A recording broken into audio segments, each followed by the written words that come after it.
देखिए, चुनावी समर में हर कोई सत्ता में तो पहले तो ये देखता है कि हम राज करें। अब वो बात रही नहीं कि राजनीति नीति ऐसे बनती है राज चलाने के लिए, लेकिन अब हो गई राज अनीति।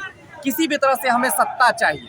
आज चूंकि वो सरकार देख रही है कि हम कितना इस पे हमें फर्क पड़ेगा, ऐसा नहीं है, एक एक चीज उस पर नजर तो रखे हुए है।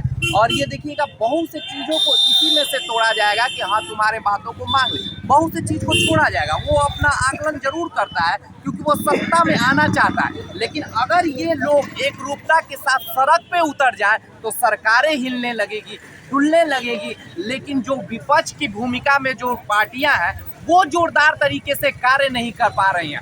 हाँ, और सत्ता को जो मालूम है, आपको बता दें, राजनीति से उभरे जो लोग हैं वो ऑलरेडी छात्र से उभरे हुए हैं, छात्र राजनीति करके आए हुए हैं, अच्छी तरह वाकिफ है, इसलिए वो डरते हैं, इसीलिए वो जगह और अपने षड्यंत्र रचते हैं कैसे इसे तोड़ दिया जाए, कमजोर कर दिया जाए। इसीलिए वो कभी भी छात्र आंदोलन को दबाने का प्रयास करते हैं। लेकिन लोग जब भी एक बार जागृत हो जाएंगे, पुनः एक बार उबाल के साथ आ जाए और समरसता के साथ अगर सड़क पे उतर जाए, स्वाभाविक है कि सरकार सोचने पे मजबूर हो जाएगी, क्योंकि चुनावी समर है और चुनावी समर में पुनः वो सत्ता में आना चाहते हैं। सर, आप कह रहे हैं कि सड़क पर उतरने की जरूरत है।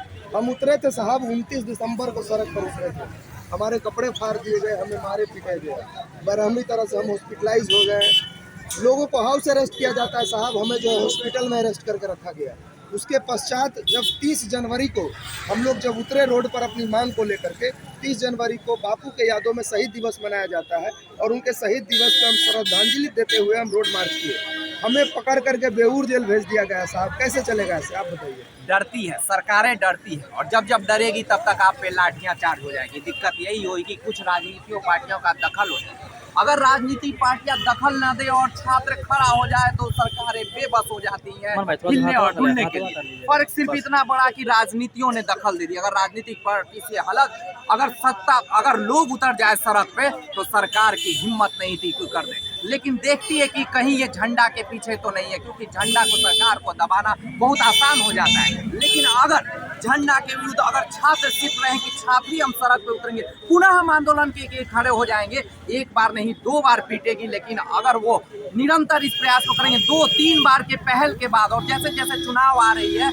अगर एक करके पुनः इसको पहल कर दिया जाए तो निश्चित है कि आंदोलन को सफल बनाया जा सकता है। ये दौर नहीं, क्योंकि सरकार डर रही है, उनकी कई सी आइडिया ऑलरेडी फैली हुई रहती है। हमें लगता है कि कुछ नहीं, सरकार को यही फायदा हुआ कि इसमें कुछ राजनीतिक दखल होगा। अगर ये दखल होगा फिर से अगर पुनः हम लोग सड़क पे उतरे तो निश्चित है कि सरकार। एक कमेंट है कि नीतीश कुमार कह रहे हैं, बोल रहे हैं कि हमें बीपीएससी संबंधित एक लेटर देने के लिए। अब वो देखिए, मतलब कि 80 दिन से बच्चे धरने पर बैठे हैं।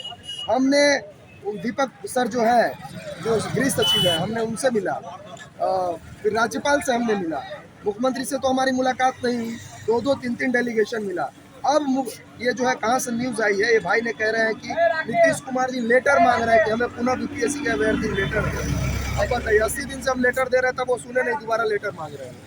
कोई इसमें बात करने की जरूरत नहीं है, लेटर आप दे दीजिए। लेकिन पुनः एक बात ध्यान रखिए कि सरकार डरी है और नजर रखे हुए है। लेटर अगर जो मांग रही हैं, हमें नहीं बात करना, आप उस लेटर को दे दीजिए। लेकिन आप तैयारी करिए और पुनः तैयारी करिए, एक बार पुनः आप संगठित होकर लोग उतरिए बिना एथनी का। आप देखिए 1-2 आपके पहल से अगर सरकार न हिल जाए, जैसे जैसे सरकार नजदीक आ रही है आप इसे जारी रखें। चुनाव जैसे जैसे नजदीक आएगी आप उस कारवा के और नजदीक जाना, निरंतर इस प्रयास को जारी रखिए। जितना आपने लड़ा है ये एक काबिले तारीफ है, लेकिन इस सारे पैगाम तक पहुंचाने का, इसके मुकाम तक पहुंचाने का एक ही वजह कि निरंतर रखिए। चुनाव आने से थोड़ी देर पहले अगर ये नहीं मानेंगे तो आप देख लीजिएगा, ये किसी भी कीमत पे आपकी बातों को मानेंगे। वो आपकी धैर्य की भी परीक्षा ले रहे हैं कि कितने लोग हैं और कितने धैर्य के साथ। आप थोड़ा सा और प्रयास कर लीजिए इसमें, उन्हें वाद विवाद में पढ़ने की जरूरत नहीं। जितनी बातों मांग रहे हैं उनके अनुरूप आप करते जाइए और सड़क पे उतरने का आप पुनः एक बार तैयारी कर लीजिए, क्योंकि 1 से 2 बार में ये निश्चित होगा, ये आपको भरोसा। बिहार के युवाओं को क्या कहना चाहते हैं इस तरह की अराजकता समाप्त करने के लिए? क्या उन्हें रोड पे आना चाहिए?